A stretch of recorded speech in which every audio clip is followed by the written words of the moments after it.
culture, and I just think it's such a valuable tradition and cultural kind of quality. I only wish our members of Parliament, or in this case our representatives, after John Boehner gets up and says his bit, or Donald Trump, that then they actually have to sing a song or recite a poem that is from their heart, from their family, and from their tribe. And so I left something behind down here at the table.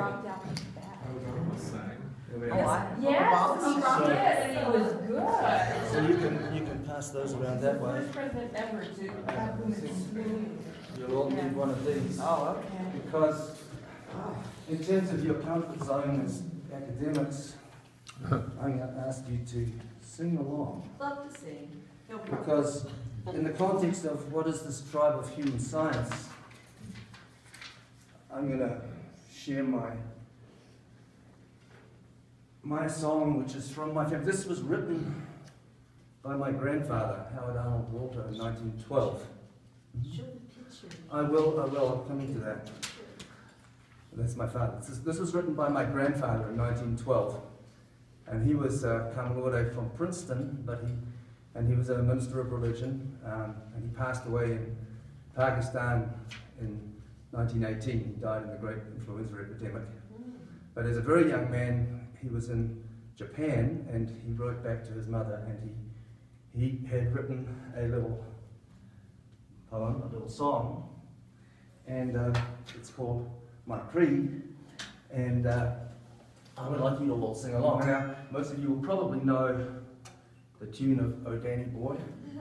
So, to the tune of O Danny Boy, it goes like this. I would be true, for there are those who trust me. I would be pure, for there are those who care. I would be strong, for there are those who suffer. I would be brave, for there is much to dare. I would be friend to all the foe, the friendless. I would be giving and forget the gift. I would be humble, for I know my weakness. I would look up and laugh and love and live. Bravo! Thanks to all of us in the Human Science Choir. So, that is a thread from 1912. Isn't that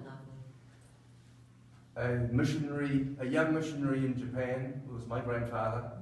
It became a standard in the hymnals of the Unitarian Church and the Quakers and the Methodists. I think it's been discarded now. So a lot of people have enjoyed that song. It was a song that was sung when my mother passed tragically in 1963 when she passed. So that was a song that my father sung for her, and it's a song and a poem that I grew up with. And it embodies a lot of very intrinsic values.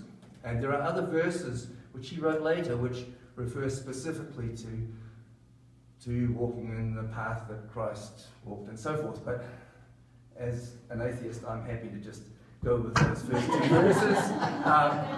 I'm really comfortable with that, you know.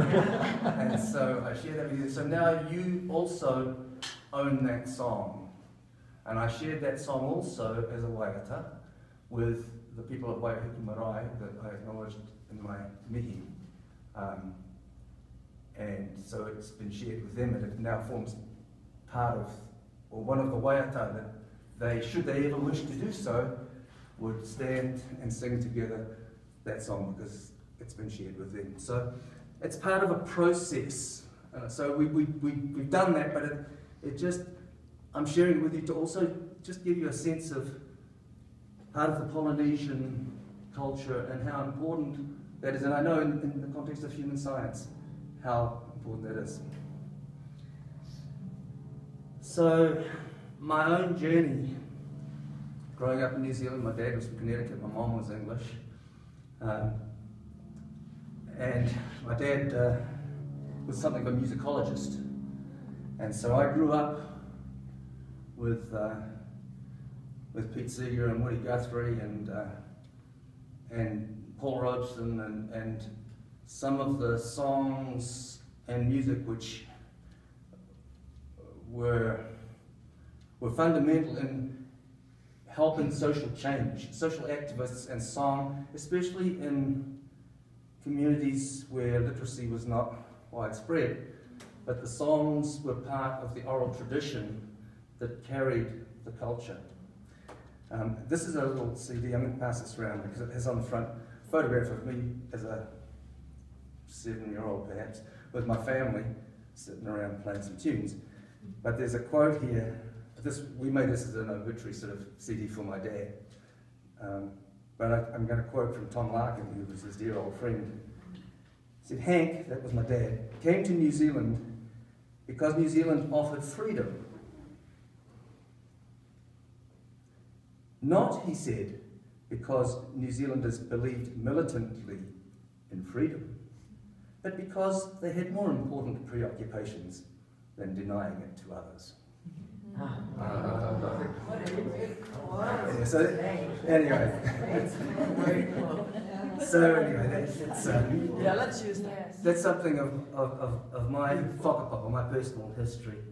So I went on this action end of the human science kind of triad there, from knowledge, inquiry and action.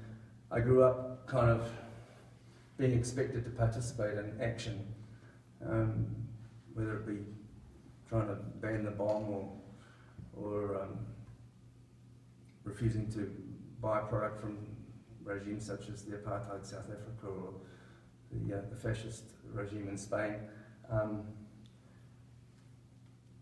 I didn't even have to know really why. It seemed almost self-evident, and as my life has gone on, it's remained somewhat self-evident, I guess, what needed to be done. And I did my first degree 40 years ago and majored in sociology and political science and Asian studies.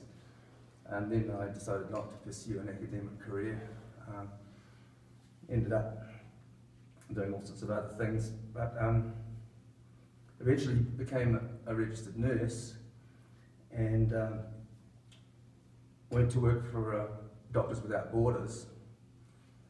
And throughout my life, I've always found music has been a great source of solace and comfort and community and sharing. And this little guitar has actually been to Liberia and Sindh in Pakistan and Sri Lanka, and sitting around with a bunch of MSFers who are busy working 24/7 trying to be engaged in emergency medical interventions, but just singing a few songs has always been a good kind of balance for me, and I think for others too.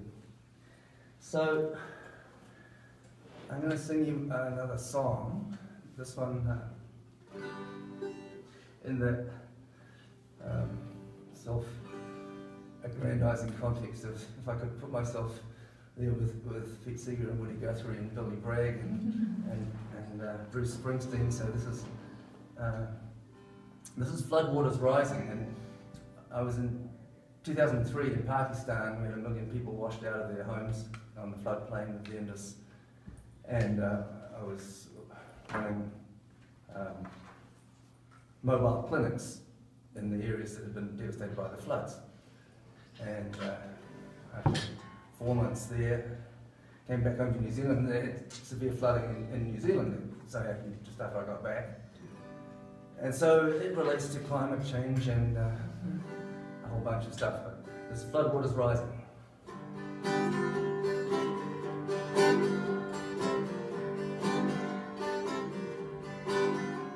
The floodwaters rising. I see the floodwaters rise. Well, the floodwaters rising. The floodwaters rise. The floodwaters rising there, rising all over the land. And the people they calling, and the people they cry. You can sing along with tap your feet or anything you like. And the people they calling, and the people they cry. Well, the people they crying is crying all over this land. Take away your guinea and you're much obliged, and we can use some help here just to turn this tide. And that's your sugar from the penthouse floor, but don't you know the water's coming through the door, and the floodwaters rising. Yeah, the floodwaters rising.